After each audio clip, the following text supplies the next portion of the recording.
Bonjour, bienvenue pour une nouvelle émission de Semence Mag. Alors aujourd'hui, nous allons parler d'orge, de bière. Savez-vous qu'un Français boit en moyenne 30 litres de bière par an, un Allemand 105 litres, un Tchèque 145 litres, Donc quoi qu'il en soit, aujourd'hui, le consommateur français, nous allons découvrir qu'il a le choix entre plus de 2000 marques de bières différentes. Alors cette diversité est due à une attente des consommateurs et nous allons voir aujourd'hui avec nos 4 spécialistes, tout ce savoir-faire français autour de la bière. Alors avec nous, nous avons aujourd'hui Philippe Lerman, bonjour.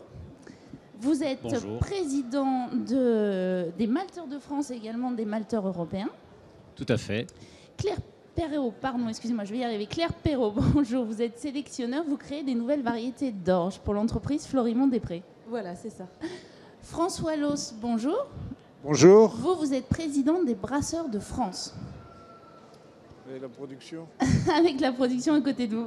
Et Hervé Marziou, bonjour. Bonjour. Vous êtes biérologue, donc on va très vite découvrir ce que c'est que ce métier de biérologue. Alors Claire Perrault, je voulais démarrer avec vous pour vous nous expliquer aujourd'hui quelles qualités doivent présenter aujourd'hui les variétés d'orge. Vous créez de nouvelles variétés d'orge. Alors expliquez-nous votre métier et exactement en quoi cela consiste-t-il. Alors mon métier du coup de créer des nouvelles variétés d'orge, ça commence tout simplement. On choisit des géniteurs qui sont performants, qui ont des caractéristiques attendues. Alors attendez, j'ai un géniteur, c'est quoi exactement? Des plantes? Oui, voilà, ça va être des parents finalement. Le papa et la maman du futur croisement. Du coup qu'on choisit, qu'on croise, qu'on sélectionne petit à petit. Il faut savoir qu'il faut 8 à 10 ans pour faire une nouvelle variété, du croisement jusqu'à l'inscription. Donc ça prend beaucoup de temps, beaucoup d'énergie. C'est 10 années d'observation, de sélection. J'imagine que vous avez de nombreux critères à observer. Voilà. Dans les critères, bien évidemment le rendement. Premier critère, puisque finalement, il faut que la variété soit bonne au niveau agronomique. La résistance aux maladies aussi nous importe beaucoup. Après, ça va être aussi des critères qui peuvent se voir en végétation. La verse, la précocité, la hauteur de la variété. Et aussi des critères sur grain. La protéine, très important pour l'orge brassicole. Ça va être aussi la qualité germinative, le calibrage. Calibrage, finalement, c'est très rigolo. On a une grille avec des trous qui ont un diamètre particulier. Là, dans l'orge brassicole, ça va être 2,5 mm. On fait tout passer sur cette grille. Tout ce qui passe en dessous va être recyclé autrement et on garde que ce qui est supérieur à la grille. Quel est le rapport entre cette taille de grain donc, et la qualité derrière de la bière? Il faut... je pense qu'après nos intervenants vont nous le confirmer, que la variété soit homogène, les grains soient homogènes pour faire un malt homogène. Et du coup, après, avoir tout le cheminement derrière. Alors justement, parlez-nous plus précisément des critères de ces variétés qui vont orienter derrière le goût et la saveur de la bière. Alors après, nous, en termes de sélection, on va plutôt parler de critères vraiment qualité. Donc des qualités qui peuvent bénéficier à l'agriculteur, qui est finalement notre premier client, et aussi à l'industriel. Donc on va pouvoir faire des analyses finalement aussi sur de la résistance aux maladies, puisque certaines peuvent avoir des conséquences plus ou moins néfastes. Et autre manière de voir ces critères de qualité, les micro-maltages. Donc c'est des maltages en petite quantité. Et ainsi, comme ça, on va pouvoir voir la qualité derrière. Alors, expliquez-nous, parce que vous insistez beaucoup sur la résistance aux maladies. Donc, concrètement, une plante peut avoir des capacités naturelles pour résister à des attaques de maladies, d'insectes. Comment ça se passe exactement? Oui, effectivement, il y a certaines plantes qui sont plus résistantes que d'autres. On peut le voir vraiment au champ. Elles vont se montrer alors que toutes les autres autour peuvent être vraiment malades, avoir vraiment une sale tête. Et il y en a qui résistent très bien à certaines maladies. Alors après, on peut aussi, nous... faire varier cette sélection en choisissant du coup des parents plus ou moins résistants, en les croisant pour obtenir une variété résistante. Donc vous avez j'imagine vous êtes venu avec des épis d'orge. Donc en fait vous observez vos plantes au champ, vous avez des petites micro-parcelles et vous voyez leur comportement dans le champ en fonction des conditions pédoclimatiques. Vous faites des essais partout en France, comment ça se passe? Alors au tout départ, on a vraiment quelques grains puisqu'on croise 2 par an manuellement avec une petite pince à épiler. Du coup, on a vraiment 20 à 30 grains qu'on met en ligne dans une pépinière, ce qu'on appelle. On va les observer au champ. Alors, c'est sur plusieurs hectares et on passe des jours et des jours à les regarder, à les sélectionner, à regarder du coup ces critères Donc après. vous connaissez leur identité extrêmement de manière précise. Oui, alors surtout au départ, du coup, il y a une grande... là, pour un croisement, on va avoir une grande diversité et au fur et à mesure, on va orienter le croisement vers ce qu'on attend. Du coup, une variété productive, résistante aux maladies si possible, avec des bonnes qualités agronomiques et aussi des bonnes qualités brassicoles. Alors aujourd'hui, je crois qu'il y a plus de 200 variétés d'orge différentes inscrites au catalogue national français, c'est bien ça? Et vous pouvez nous dire, une fois que vous avez trouvé l'élu, la variété qui va correspondre vraiment à vos besoins, vous allez passer des étapes d'inscription, c'est ça? C'est ça. Des tests. Voilà, c'est des tests. En gros, ça va être finalement un examen. On a une barre, c'est les témoins, et tout ce qui va être au-dessus en termes d'agronomie, de technologie et aussi d'environnement, justement, ces critères de résistance aux environnements. Et pour les orges brassicoles, en plus, les qualités du malt. Tout ça va pouvoir être inscrit à condition qu'au niveau physiologique, morphologique, ce soit différent de ce qui existe sur le catalogue. D'accord, donc une fois que l'agriculteur veut choisir une variété adaptée à ses besoins, il se base sur ces critères du catalogue pour choisir ou non votre variété. Voilà. C'est d'abord un gage aussi de qualité, puisqu'il y a beaucoup de variétés qui sont déposées chaque année, et c'est qu'au terme de ces 2 ans qu'on va avoir une inscription au catalogue. Et a fortiori pour les orges brassicoles sur la liste à orientation brassicole. D'accord. Donc il y a également une liste de variétés préférées par les brasseurs. Qu'en est-il exactement? Il y a une liste des variétés préférées, une liste du CBMO, le comité bière orge malt, dont font partie les malteurs et brasseurs. Et du coup, cette liste, c'est aussi, à contrario, le catalogue, c'est finalement un examen. Il faut passer la barre. La liste préférée, c'est plutôt un concours. C'est les meilleurs des meilleurs qui vont être choisis par rapport aux attentes et aux besoins des industriels. Alors c'est quand même fabuleux en France, c'est se mettre d'accord sur certains produits qui, alors que leurs besoins, leurs attentes sont différents, c'est se mettre d'accord, telle variété, collectivement on l'aime bien. Donc l'agriculteur finalement peut être sûr qu'en produisant cette variété, après elle va pouvoir être utilisée derrière. D'accord, donc un véritable concours de la meilleure variété. Alors justement, Philippe Lerman, comment passe-t-on du champ à la brasserie? Il y a cette étape du malteur. Expliquez-nous cette étape primordiale. Alors l'étape de maltage et le travail du malteur sont essentiels pour la qualité de la bière et pour la production d'un breuvage finalement qui est fermenté à la fin. Parce que l'orge elle-même est constituée d'éléments mais qui ne sont pas transformables par les levures. Donc il faut d'abord qu'il y ait une étape qui est totalement naturelle, qui se passe pendant la phase de germination, où l'amidon qui est contenu dans l'orge est libéré et les enzymes produits par la plantule permettent cette libération et permettent également de transformer par le brasseur ensuite l'amidon en sucre fermentescible. Et ça, notre travail, c'est uniquement de gérer ce processus totalement naturel dans des usines pour le faire le plus efficacement possible, puisqu'on est obligé pour le faire de mouiller puis de ressécher derrière. Donc on utilise de l'eau et de l'énergie. Donc notre rôle, c'est d'optimiser ce processus. D'accord. Et donc pour optimiser ce processus, comment se fait aujourd'hui le choix? Quels sont vos critères au niveau des variétés? Est-ce qu'il y a aussi un impact en fonction du lieu de culture de ces variétés, des régions, des sols? Alors, le lieu vraiment et le champ n'a pas une grande importance si la culture est bien conduite, n'a pas une grande importance sur le résultat du maltage. D'accord, il n'y a pas de crues par région? Non. Et il n'y a pas de crues par région, d'autant plus que la majorité des brasseurs, au moins des grands brasseurs, cherchent une homogénéité dans le malt qui leur est livré ensuite, tout au long de l'année et dans toutes les parties du monde. Donc notre travail, c'est également, c'est le deuxième point essentiel, de gérer et de transformer l'hétérogénéité naturelle des champs en un produit le plus homogène possible pour les industriels. Alors les petits brasseurs, les micro-brasseurs dont on parlera sans doute tout à l'heure, recherchent éventuellement une originalité, mais ce n'est pas dans le malt classique, le malt pils qu'on appelle, qu'ils vont trouver cette diversité réellement. C'est plus dans les associations de houblons, de maltes spéciaux, donc qui sont des maltes torréfiés à plus ou moins haute température, qui vont faire la différence sur le goût de la bière.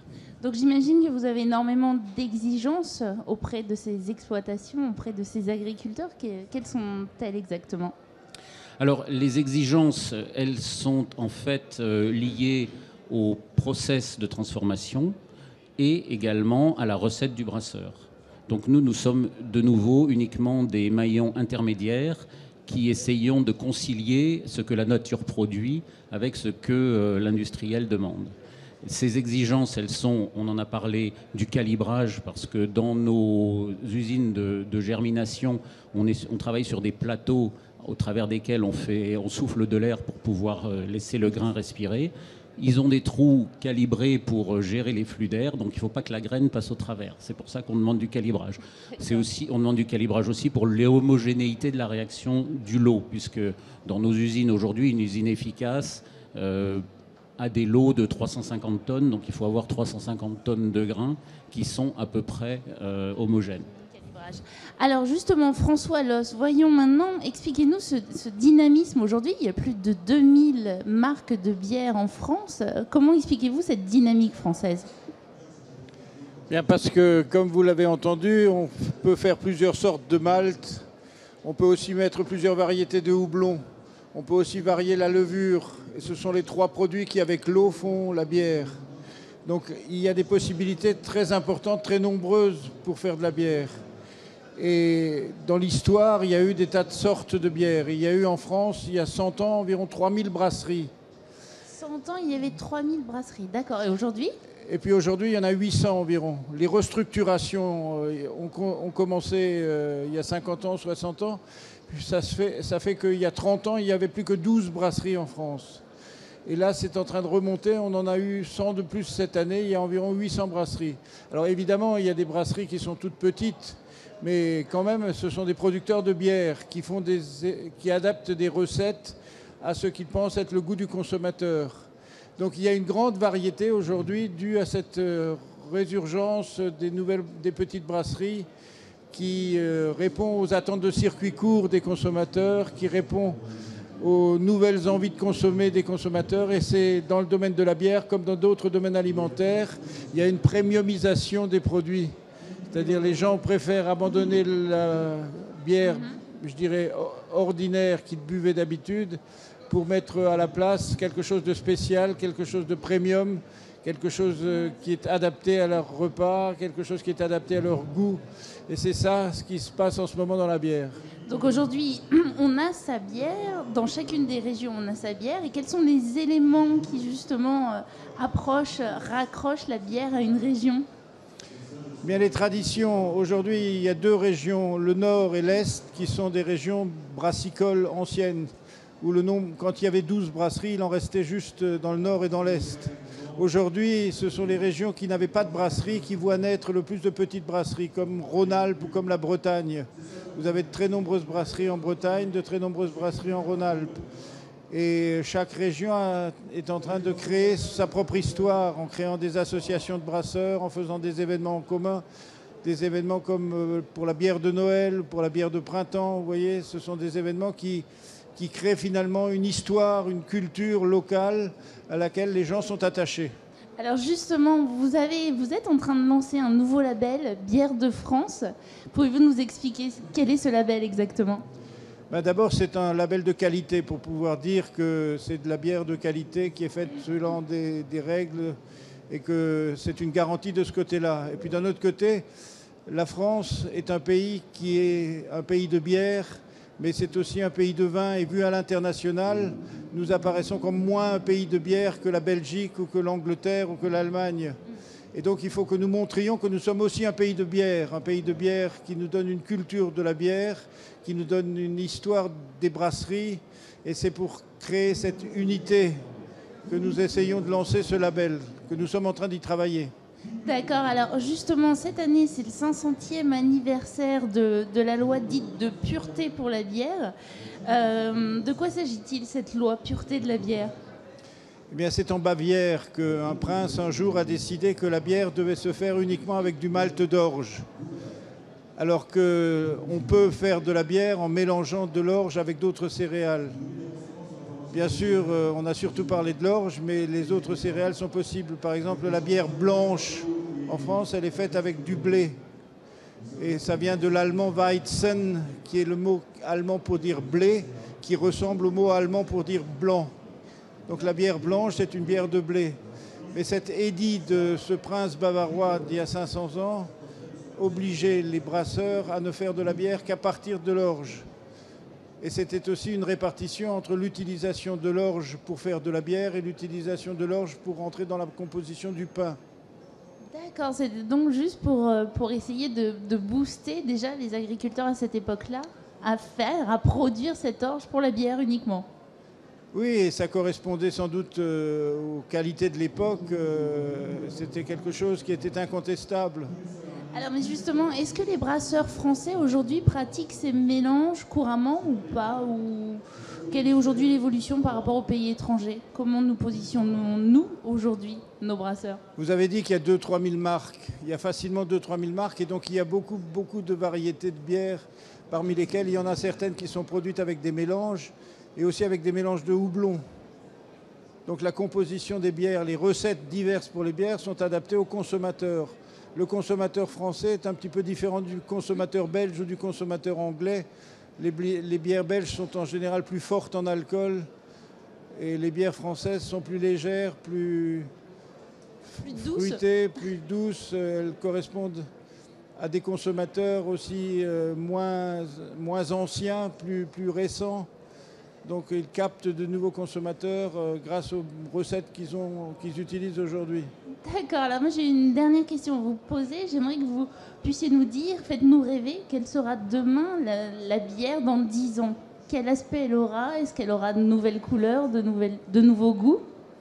Je crois que ça ressemblera beaucoup à la bière, à l'offre actuelle. L'offre actuelle va sans doute augmenter la part des petites brasseries, puisqu'il se crée 100 petites brasseries par an ces 2-3 dernières années. Ça va continuer encore quelques années. Je pense que le marché est susceptible d'absorber cette évolution. Et cette évolution se fera avec des goûts qui sont capables de capter des nouveaux consommateurs et des goûts qui sont aussi pour les consommateurs avisés. Il y a une tendance, je dirais, vers ceux qui aiment bien la bière, qui sentent la bière, et il y a ceux qui aiment la bière qui est un petit peu aromatisée, un petit peu fruitée. Et donc ce que nous disons, c'est qu'il faut brasser les idées reçues. C'est-à-dire que les idées reçues en France sur la bière, c'est que la bière, ça va bien avec la choucroute. Il faut aller bien au-delà. Et c'est ce travail qui se fait en ce moment et qui portera ses fruits encore pendant de longues années, je pense. Alors justement, Hervé Marzio, vous êtes biérologue. Pouvez-vous nous expliquer ce métier, parce que ça semble tellement original? Oui, tout à fait. Et d'ailleurs, nous n'avons pas de diplôme. Nous n'avons pas de diplôme de formation diplômante et le mot n'est même pas encore dans le dictionnaire.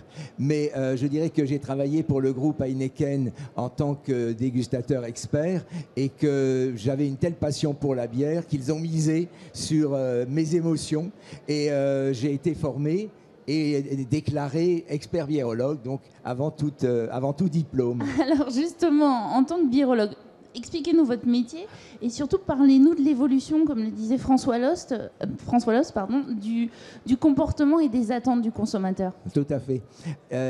Alors, simplement sur le métier, le biérologue que je suis, il va mettre son expertise au service des brasseurs et au service de leurs clients, de leurs consommateurs. C'est important, notamment pour les jeunes brasseurs, de vendre, de faire connaître leur production et de la vendre. Moi, je dirais que mon expertise est née de la fascination que j'avais pour la bière. Historiquement, nous savons que les premières bières datées remontent à 12 000 ans avant Jésus-Christ et que pour faire de la bière, il fallait de l'eau, des céréales et puis des levures. Un complément aromatique. Or, les céréales, et notamment l'orge sauvage, remontent à la plus haute antiquité. Alors, je crois justement que Claire, vous êtes venue avec des vieilles variétés d'orge. Vous pouvez nous en montrer une? Alors, effectivement, je suis venue avec différentes variétés, donc chose plus courante des sirans, des dorans qu'on a actuellement. Et alors, j'ai des petits épis compactoïdes. Ah oui, c'est vraiment minuscule. Voilà, entre du coup une vieille variété Siran et une nouvelle variété, on a quand même une belle différence. Alors continue.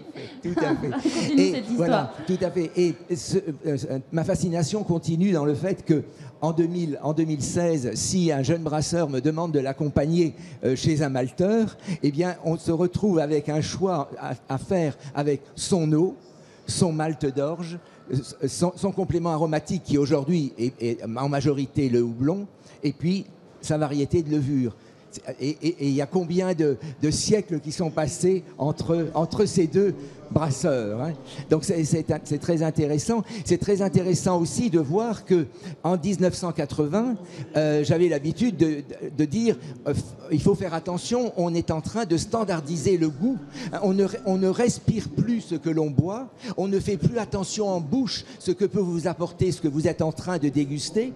Et aujourd'hui, on a passé un cap absolument fabuleux parce que j'ai même plus besoin de, quand je sers un verre de bière, de dire respirer sa palette aromatique, dans lesquels on va reconnaître notamment les maltes. Quand vous avez un malt blond, vous allez avoir des arômes de moisson, des arômes de bouillie de céréales, alors que quand on va prendre des maltes qui ont été torréfiés, vous aurez des caramélisés, vous aurez des arômes de chocolat, café, etc. Donc si vous voulez, on a rien que en se servant son verre de bière et en respirant sa palette aromatique, on a déjà un monde à découvrir, hein. Donc aujourd'hui, vous aidez tous ces brasseurs à offrir cette diversité de bières, de saveurs. Tout à fait. Alors, expliquez-nous justement dans cette diversité des caractéristiques, le consommateur aujourd'hui s'y retrouve, peut trouver, alors on bien sûr trouve la diversité de ces saveurs, mais est-ce qu'il est suffisamment éduqué pour ça ? Alors, ce qui est intéressant, c'est qu'il s'éduque. Aujourd'hui, il a envie de venir. Mes ateliers d'initiation à la dégustation de la bière sont pleins chaque fois qu'ils ont lieu. Donc, il y a vraiment cette volonté. Et puis, il y a aussi cette tendance bière qui fait que vous avez la possibilité d'aller vers le brasseur qui vient d'ouvrir pas loin de chez vous, les grands brasseurs internationaux qui font, je dirais, qui vont au-delà des messages marketing pour expliquer pourquoi telle et telle bière va nous donner tel et tel plaisir. Donc ça, c'est très important. Et je dirais que on va aller jusqu'à, comme l'a évoqué François Loos, vers des accords en se disant mais la bière, elle est rafraîchissante, elle est désaltérante, mais je vais aussi aller découvrir des bières que je vais prendre à table. Donc aujourd'hui, vous travaillez aussi avec nos grands chefs pour justement associer leurs mets aux bières. Tout à fait. Donc nous allons demain avoir des associations dans les grands restaurants de bière et de plats. Bien sûr, tout à fait. Alors on peut commencer. Si vous voulez, la bière doit rester populaire par son accessibilité. Donc je travaille aussi bien avec le chef dans le bar brasserie restaurant où vous allez à midi manger le plat du jour, en disant sur ce plat du jour c'est une bière qui va le mieux, qu'avec effectivement les restaurateurs étoilés. Très bien, merci beaucoup. Merci à vous tous de nous avoir fait découvrir cette richesse au niveau des bières. Je vous donne rendez-vous demain pour une nouvelle émission et d'ici là, n'oubliez pas, la semence est au cœur de la vie.